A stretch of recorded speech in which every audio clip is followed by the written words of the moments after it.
Yeay, ibadah anak mulai, siap-siap. Orang yang duduk dalam lindungan yang maha tinggi dan bermain dalam naungan yang maha kuasa akan berkata kepada Tuhan, tempat perlindunganku dan kubu pertahananku, Allahku yang kupercayai. Sungguh, Dia yang akan melepaskan engkau dari jerat penangkap burung dan penyakit sampar yang busuk.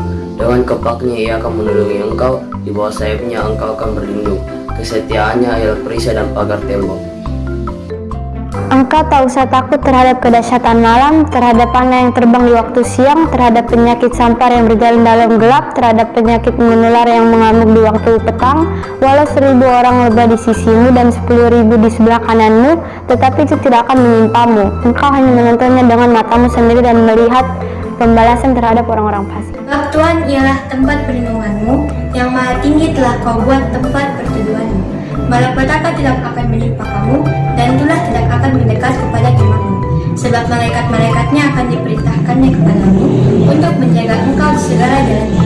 Mereka akan menatang engkau di atas tangannya, supaya kakimu jangan terantuk pada batu. Singa dan ular tedung akan kau langkahi, engkau akan menginjak anak singa dan ular naga. Sungguh hatinya melekat kepadaku, maka aku akan meluputkannya. Aku akan membentenginya, sebab Ia mengenal namaku. Bila Ia berseru kepadaku, aku akan menjawab. Aku akan menyertai dia dalam kesusahan, aku akan meluputkannya dan memuliakannya. Dengan panjang umur akan kukenyangkan dia, dan akan kuperlihatkan kepadanya keselamatan daripada. Pentakosta ketiga adalah pencurahan Roh Kudus yang dahsyat di zaman ini. Pentakosta ketiga mengakibatkan penuaian jiwa terbesar dan terakhir. Pentakosta ketiga membangkitkan kami, yaitu generasi Yeremia. Pentakosta ketiga dimulai dari Indonesia ke bangsa-bangsa dan kembali ke Yerusalem. Pentakosta ketiga memberi kami kuasa untuk menyelesaikan amanat agung Tuhan Yesus. Shalom adik-adik, apa kabar semua? Siapa yang semangat memuji Tuhan? Angkat tangan. Wah, semua udah semangat ya. Ayo kita bangkit berdiri yuk. Pasti semua sudah pakaian yang rapi. Kita akan mulai memuji Tuhan. Jadi adik-adik kita serius ya. Jangan ada yang main atau sambil makan. Kita bangkit berdiri, ayo. Kita berdoa dulu sebelum kita memuji Tuhan. Sama-sama lipat tangan, tutup mata, ikut Kakak Lili. Terima kasih Tuhan, buat hari ini kami bisa sama-sama memuji Tuhan lagi. Tuhan berkati ibadah kami dari awal sampai akhir. Berkati kami semua untuk memuji Tuhan. Di dalam nama Tuhan Yesus, haleluya, amin. Yang siap memuji Tuhan tepuk tangan. Kita harus belajar taat ya adik-adik. Lagu ini tentang taat, T-A-A-T, taat. Ayo sama-sama kita nyanyi ya.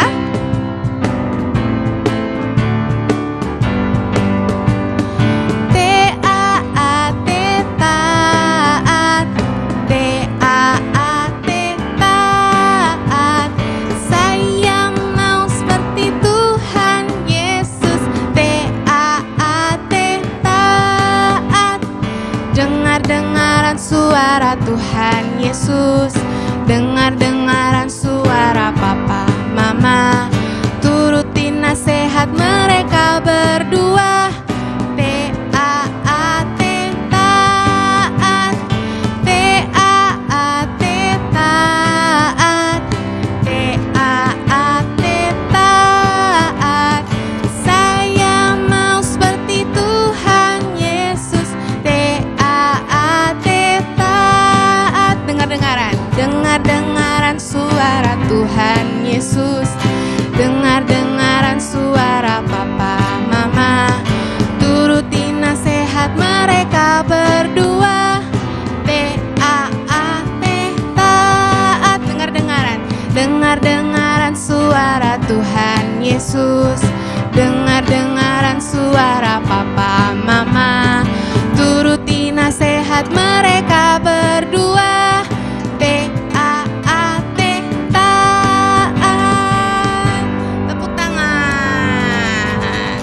Adik-adik, siapa yang di Alkitab yang selalu taat? Salah satunya itu Nabi Nuh. Ayo kita nyanyi lagu tentang Nabi Nuh.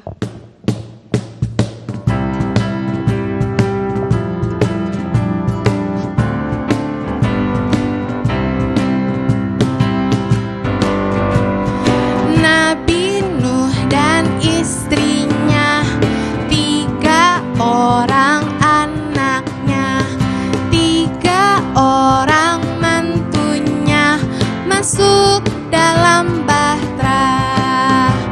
Lalu hujan turunlah, hujan lebat turunlah, hujan lebat turunlah. 8 orang selamat, binatang pun masuklah, tiap jenis sepasang, singa, domba, dan burung masuk dalam bahtera. Lalu hujan turunlah, hujan lebat turunlah, hujan lebat turunlah. 8 orang selamat, binatang pun masuklah, tiap jenis sepasang, singa, domba, dan burung masuk dalam bahtera. Lalu hujan turunlah, hujan lebat turunlah, hujan lebat turunlah. 8 orang selamat. Wah, Nuh keren banget ya. Dia selalu taat sama Tuhan Yesus. Siapa yang mau belajar taat? Oke adik-adik, saatnya kita duduk. Kita akan dengarkan firman Tuhan. Sebelum itu kita menyanyi dulu buat Tuhan ya. Kita akan menyembah Tuhan. Adik-adik kita harus serius sembah Tuhan ya. Jangan main-main, oke? Sama-sama kita nyanyi buat Tuhan.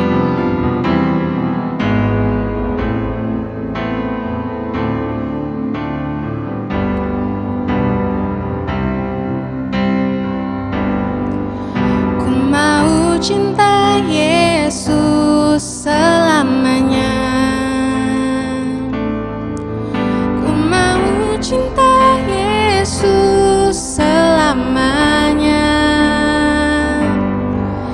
Meskipun badai silih berganti dalam hidupku, ku tetap cinta Yesus selamanya.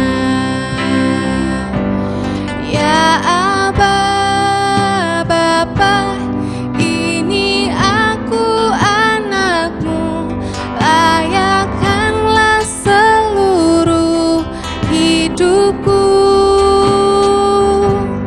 Ya Aba, Bapa, ini aku anakmu, pakailah sesuai dengan rencanamu. Kita nyanyi dari awal ya. Ku mau cinta Yesus selamanya. Katakan, ku mau cinta Yesus. Ku mau cinta Yesus selamanya. Meskipun badai silih berganti dalam hidupku, ku tetap cinta Yesus selamanya. Ya Aba, Bapa, ini aku anakmu, layakkanlah seluruh hidupku. Ya Aba, Bapa, ini aku anakmu, pakailah sesuai dengan rencanamu. Pakailah sesuai dengan, pakailah sesuai dengan rencanamu. Pakailah sesuai dengan rencanamu. Mari Mari adik-adik kita angkat tangan, kita sembah Tuhan. Haleluya.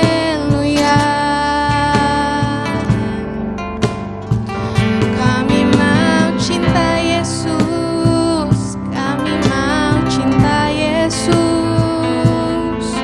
Haleluya. Ayo katakan haleluya.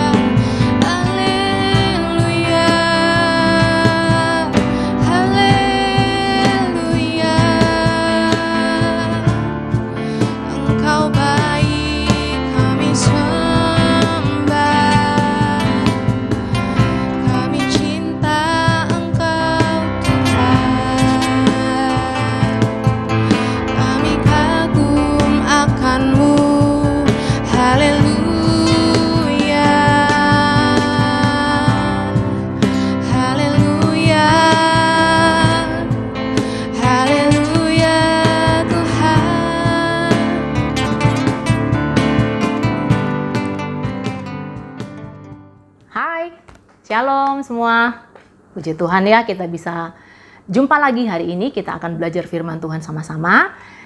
Sebelumnya kita berdoa. Tuhan Yesus, terima kasih banyak hari ini kami boleh berkumpul lagi. Kami akan sama-sama belajar firman-Mu. Tolonglah kami ya Tuhan, biar Roh Kudus menuntun kami, memberikan kami hikmat untuk kami boleh mengerti kebenaran firman Tuhan. Di dalam nama Tuhan Yesus kami bersyukur. Haleluya. Amin. Nah, hari ini kita akan belajar tentang sabar menanti waktu Tuhan.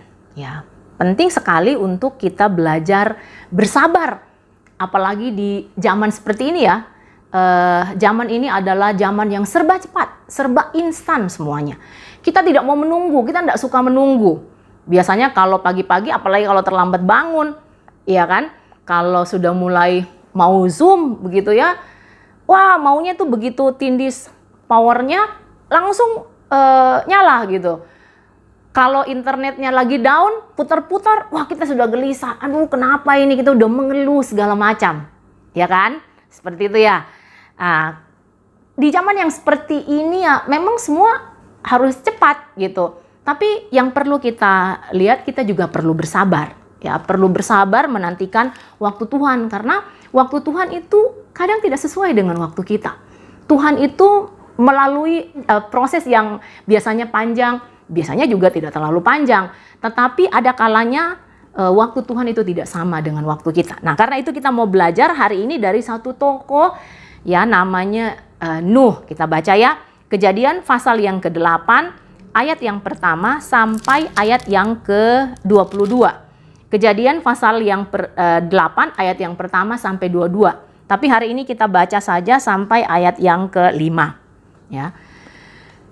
Judulnya air bah surut. Maka Allah mengingat Nuh dan segala binatang liar dan segala ternak yang bersama-sama dengan dia di dalam bahtera itu. Dan Allah membuat angin menghembus melalui bumi sehingga air itu turun. Ditutuplah mata-mata air samudra raya serta tingkap-tingkap di langit, dan berhentilah hujan lebat dari langit. Dan makin surutlah air itu dari muka bumi. Demikianlah berkurang air itu sesudah 150 hari. Dalam bulan yang ke-7, pada hari yang ke-17 bulan itu, terkandaslah bahtera itu pada pegunungan Ararat.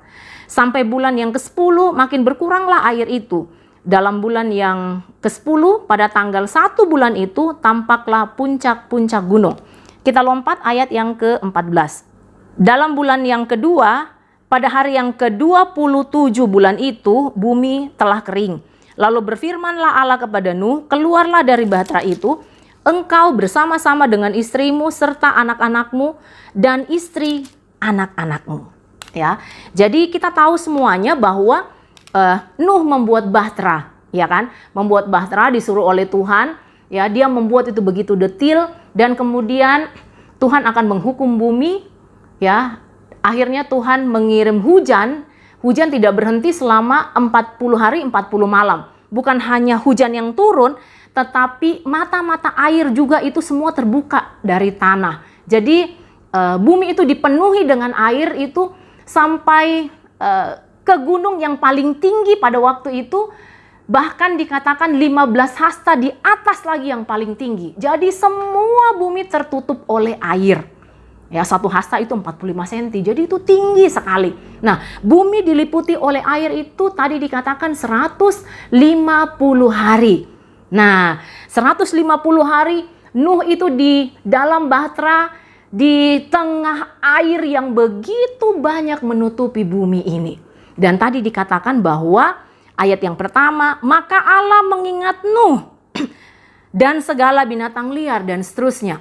Apakah Allah lupa dengan Nuh? Tentu tidak. Allah tidak mungkin lupa kepada Nuh. Gitu ya.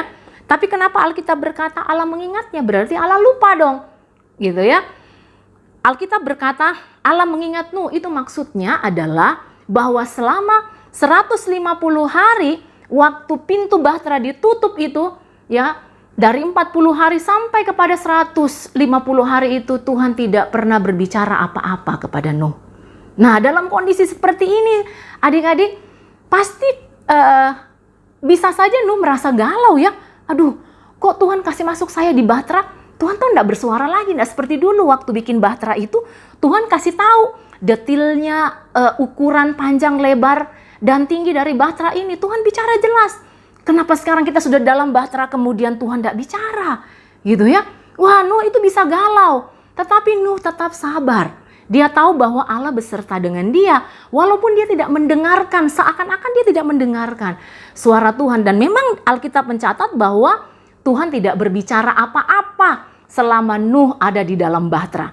Tetapi Nuh tetap bersabar menantikan waktu yang terbaik oleh Tuhan. Kita lihat ya. Nah, Nuh masuk ke dalam bahtera itu umurnya 600 tahun. Ya, itu Alkitab katakan 600 tahun. Kemudian selama 150 bumi diliputi dengan air. 150 hari. Nah, itu sampai kepada bulan yang ke-7. Bulan yang ke-7 kemudian bahtera Nuh itu terkandas di pegunungan yang namanya pegunungan Ararat. Waktu terkandas itu Nuh nak bilang, wah udah sampai kita, ayo kita turun. Tidak kan? Nuh masih tetap ada di dalam bahtera itu. Nah, air mulai surut sejak itu sampai kepada bulan yang ke-10. Pada bulan yang ke-10 di hari yang pertama itu puncak gunung sudah mulai kelihatan. Tapi waktu mulai kelihatan juga Nuh tidak langsung bilang, ayo nih kita turun. Sudah waktunya kita untuk turun dari bahtera ini. Tidak adik-adik. Nuh tetap ada di dalam bahtera. Bahkan pada waktu bulan yang ke-10 itu, Nuh masih menunggu 40 hari. Apa yang dilakukan Nuh setelah 40 hari itu? Lepaskan burung gagak. Waktu dilepaskan burung gagak itu pergi dan pulang lagi. Kemudian Nuh melepaskan lagi burung merpati. Sama juga, dia pergi dan pulang lagi. Ternyata Nuh berpikir, oh berarti bumi itu belum benar-benar kering. Gitu ya. Airnya masih banyak karena burung ini tidak tidak hinggap kepada salah satu dahan misalnya. Nah, kemudian Nuh sejak itu dia tunggu waktu lagi 7 hari. Nah, waktu dia tunggu hari yang ke-7, dia kirim lagi burung merpati. Waktu dikirim burung merpati, sorenya burung merpati itu pulang, dia bawa satu daun yang segar ya, daun dari pohon zaitun. Wah, waktu Nuh lihat itu Nuh senang. Ternyata sudah kelihatan pohon juga gitu. Tapi juga Nuh belum turun ya. Nuh belum juga ajak semua istrinya ya, semua anak-anaknya untuk ayo kita turun. Tidak. Tetap Nuh menantikan apa yang Tuhan mau sampaikan. Dia tunggu lagi 7 hari setelah itu, dia kirim lagi burung merpati. Nah, ternyata burung merpati yang dia kirim terakhir itu enggak pulang. Begitu enggak pulang, Nuh tahu bahwa oh ternyata bumi ini sudah kering. Tetapi apakah Nuh itu langsung turun? Tidak, dia tetap menantikan waktu yang terbaik dari Tuhan. Nah, apa yang terjadi? Pada bulan yang pertama, di tahun waktu Nuh umurnya 601 tahun. Berarti sudah berapa lama Nuh di bahtera? Sudah hampir 1 tahun. Ya. Pada bulan yang pertama itu Nuh naik ke tingkap atas, dia buka, dia lihat, wah udah kering. Gitu ya, udah kering. Tapi Nuh tidak langsung juga, tidak buru-buru dia, ayo kita segera turun. Tidak juga. Dia tetap menanti sampai yang tadi kita baca di ayat yang ke-14, Itu dia menunggu berapa lama lagi? Dia masih menunggu bulan yang kedua. Setelah itu, di hari yang ke-27, Tuhan baru berfirman kepada Nuh, ayo sekarang waktunya Nuh, kau keluar, bawa istri, bawa anak-anakmu, dan semua binatang yang ikut dengan engkau bawa keluar. Inilah waktunya. Dan Nuh keluar dari bahtera itu, Nuh mempersembahkan korban di hadapan Tuhan. Nuh bersyukur kepada Tuhan, dan Tuhan menerima korban persembahan Nuh itu, dan Tuhan sangat senang menerima persembahan Nuh itu. Adik-adik yang kasih dalam Tuhan, waktu Tuhan itu selalu yang terbaik. Kita melihat Nuh tidak menggerutu waktu Tuhan tidak berbicara kepada dia. Nuh tidak memaksakan kehendaknya waktu dia melihat bahwa sudah kering, tidak usah tunggu Tuhan, pokoknya ini pasti Tuhan kasih tahu ini bahwa ini sudah kering, ayo kita turun. Nuh tidak seperti itu kan yang kita baca tadi. Dia tetap menantikan waktu yang terbaik. Dan waktu yang terbaik itu ketika Tuhan berfirman kepada dia untuk menyuruh dia keluar dari bahtera. Nah, kita juga harus belajar seperti itu ya. Jangan suka mengeluh, jangan suka bersungut-sungut. Internet sedikit down kita marah, ya kan? Kita bilang, Tuhan sudah 1 tahun ini kita di rumah. Kapankah ini corona berlalu? Kapankah ini kita bisa pergi ke sekolah? Kalau belum waktunya, itu berarti belum waktu Tuhan. Dan menunggu waktu Tuhan, itulah yang paling baik dalam hidup kita. Karena kita tidak tahu apa yang terjadi besok. Hanya Tuhan yang tahu hari besok kita seperti apa. Karena itu kita harus terus bersabar menunggu waktu Tuhan. Karena waktu Tuhan itu adalah waktu yang terbaik di dalam kehidupan kita. Amin. Itu firman Tuhan untuk kita hari ini. Tuhan memberkati kita semuanya. Kita akan berdoa ya. Bapa di surga, terima kasih untuk hari ini kami belajar dari Nuh untuk selalu menantikan waktu yang terbaik dari Tuhan, karena itu adalah waktu yang Tuhan tetapkan buat kami untuk kami boleh mengerjakan hal-hal yang terbaik dalam hidup kami sesuai dan seturut dengan kehendak-Mu. Ampunilah kami ya Tuhan, kalau selama ini kami hidup bersungut-sungut, kami selalu mengeluh untuk hal yang tidak perlu kami mengeluh. Ampunilah kami semua, ampunilah adik-adik semua ada di rumah ya Tuhan. Tolong kami semua untuk selalu taat dan setia kepada Tuhan, untuk menghormati Tuhan dalam kehidupan kami, untuk menghormati waktu Tuhan bagi kami, karena kami tahu semuanya itu mendatangkan kebaikan bagi kami. Terima kasih Tuhan untuk hari-hari ini, terima kasih untuk kuasa Tuhan, kedahsyatan Tuhan di dalam kehidupan kami, dan kami boleh melihat kebesaran-Mu di dalam hidup kami. Kami bersyukur ya Tuhan pagi hari ini di dalam nama Tuhan Yesus. Haleluya. Amin. Tuhan memberkati. Teman-teman, mari kita berdoa. Terima kasih Tuhan untuk firman Tuhan yang disampaikan pada hari ini. Ajar kami selalu untuk belajar mengandalkan Tuhan di dalam setiap kehidupan kami. Jika kami mengandalkan Tuhan, maka kami akan selalu menerima kemenangan dari Tuhan. Terpujilah Tuhan Yesus. Dalam nama Tuhan Yesus, haleluya, amin.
Shalom anak-anak, penuh sukacita hari ini. Amin. Amin.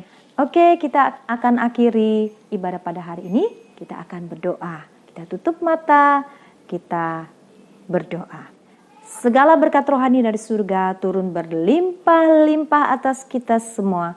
Berkat dari Allah Bapa, kasih yang sempurna dari Tuhan kita Yesus Kristus, dan persekutuan yang manis dengan Roh Kudus senantiasa menyertai kita mulai dari hari ini sampai selama-lamanya. Mari semua yang percaya kita katakan amin. Tuhan Yesus berkati. Sampai jumpa minggu depan. Tuhan Yesus memberkati. Dadah.